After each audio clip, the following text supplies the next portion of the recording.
এখন একটা কেটে দেখাবো ভেতরটা কেমন হয়েছে।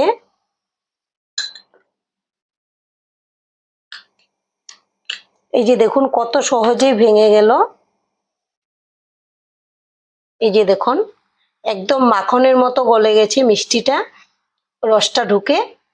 এভাবে আপনারা বানিয়ে দেখতে পারেন, আশা করছি খুবই ভালো লাগবে।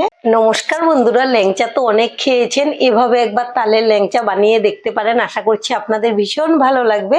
এটা বানানো যতটা সহজ, খেতে কিন্তু ততটাই মজার হয়। তাহলে আসুন দেখে নিই আজকের রেসিপি। সবার প্রথমে শিরা বানিয়ে নেব, তার জন্য গ্যাসে একটা কড়াই বসিয়েছি আর এখানে নিয়েছি 1 বাটি চিনি দিয়ে দেব। এই বাটি মেপেই জল দেব। আমি 1 বাটি চিনির সঙ্গে 1.5 বাটি জল দিয়ে দেব। এবার নেড়েচেড়ে এটাকে জাল করে নেব। চিনিটাকে ভালো করে গলিয়ে নিয়েছি আর এখানে নিয়েছি তালের পাল্প, এখান থেকে আমি অল্প দিয়ে দেব। আপনারা চাইলে এখানে এলাচও থেতো করে দিয়ে দিতে পারেন, তবে তালের পাল্পটা দিলে কিন্তু খুব সুন্দর একটা সেন্ট হবে। যেহেতু আমরা ল্যাংচাগুলো তাল দিয়ে বানাবো, সেজন্য আমি শিরাতেও তালের পাল্পটা দিচ্ছি। আপনাদের যে ফ্লেভারটা ভালো লাগে দিয়ে দিতে পারবেন।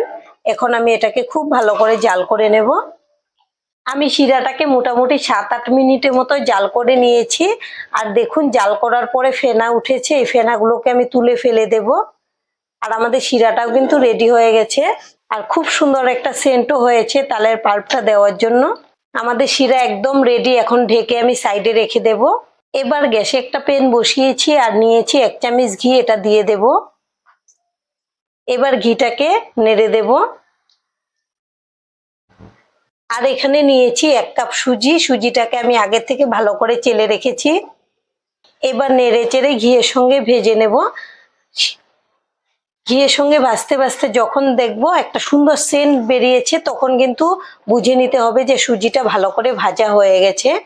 সুজিগুলোকে 5 মিনিট লো ফ্লেমে ভেজে নেওয়ার পর এখানে নিয়েছি 1 প্যাকেট গুঁড়ো দুধ দিয়ে দেব। এই দুধটা দেওয়ার জন্য কিন্তু খুব ভালো টেস্ট হয়।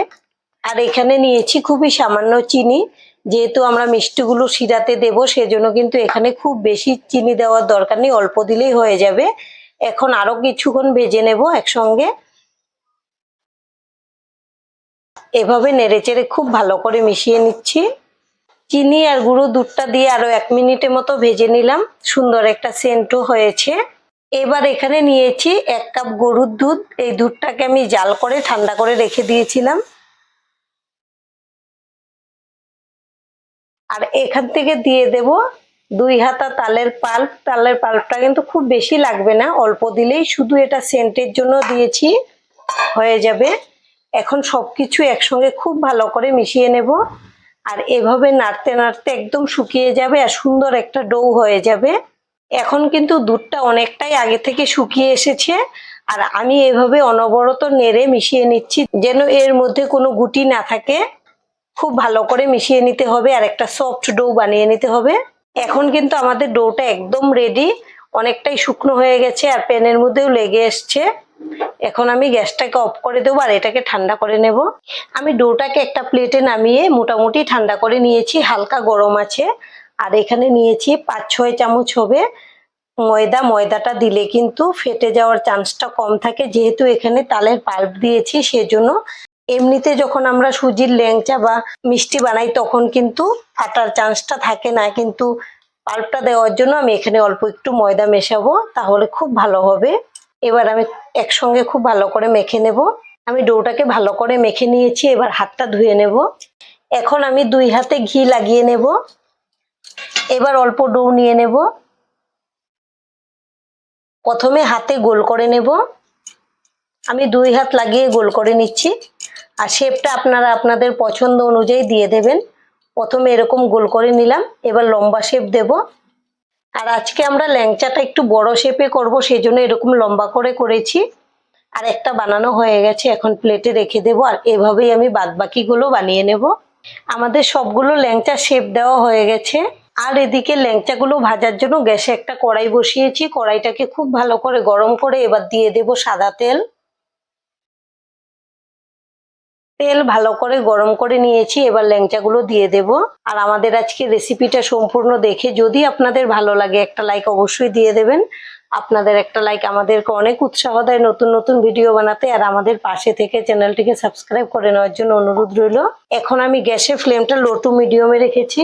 1 মিনিট পর এখন আমি উল্টে দেব, আর নেড়ে চেড়ে সুন্দর একটা কালার আসা পর্যন্ত ভেজে নিতে হবে। আর সব দিক থেকে এভাবে ঘুরিয়ে ঘুরিয়ে ভেজে নেব, যেন সব দিক থেকে সমানভাবে ভাজাটা হয়। দেখুন আমি এভাবে অনবরত নেড়ে নেড়ে ভেজে নিচ্ছি, আর হালকা কালার কিন্তু আসতে শুরু হয়ে গেছে। আর এইভাবেই ভেজে নিতে হবে সুন্দর একটা কালার আসা পর্যন্ত। এবার দেখুন সুন্দর একটা কালার চলে এসছে। এখন আমি তুলে নেব ল্যাংচাগুলোকে। এই যে দেখুন ভাজার পরে কত সুন্দর লাগছে দেখতে।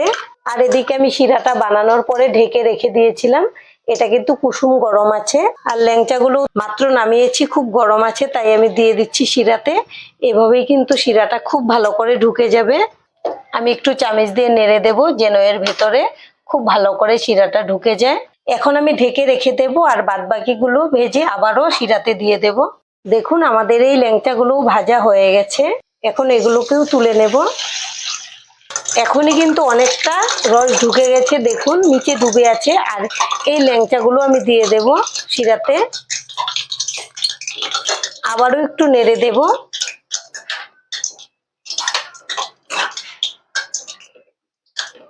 আপনারা এগুলো বানিয়ে যাকেই খাওয়াবেন খেয়ে বুঝতেই পারবে না যে এটা ঘরে বানানো না বাজার থেকে কেনা।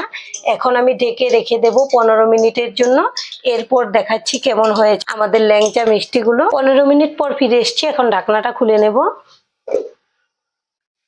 আর দেখুন ল্যাংচাগুলো ফুলে কত বড় বড় হয়েছে। এখন একটা প্লেটে নিয়ে নেব, সরি ট্রেতে নিয়ে নেব। এভাবে আপনারা বাড়িতে বানিয়ে দেখতে পারেন, আশা করছি খুব ভালো লাগবে। বাচ্চা থেকে বড় সকলেই ভীষণ পছন্দ করবে। এটা বানানো খুবই সহজ, খেতে কিন্তু ভীষণ টেস্টি হয়। আর ঘরে থাকা সামান্য কিছু উপকরণ দিয়ে খুব সহজেই বানিয়ে নেওয়া যায়। আমি সবগুলো প্লেটে তুলে নিলাম। এখন একটা কেটে দেখাবো ভেতরটা কেমন হয়েছে।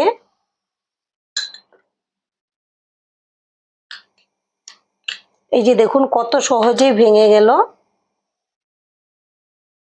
এই যে দেখুন একদম মাখনের মতো গলে গেছে মিষ্টিটা, রসটা ঢুকে। এভাবে আপনারা বানিয়ে দেখতে পারেন, আশা করছি খুবই ভালো লাগবে।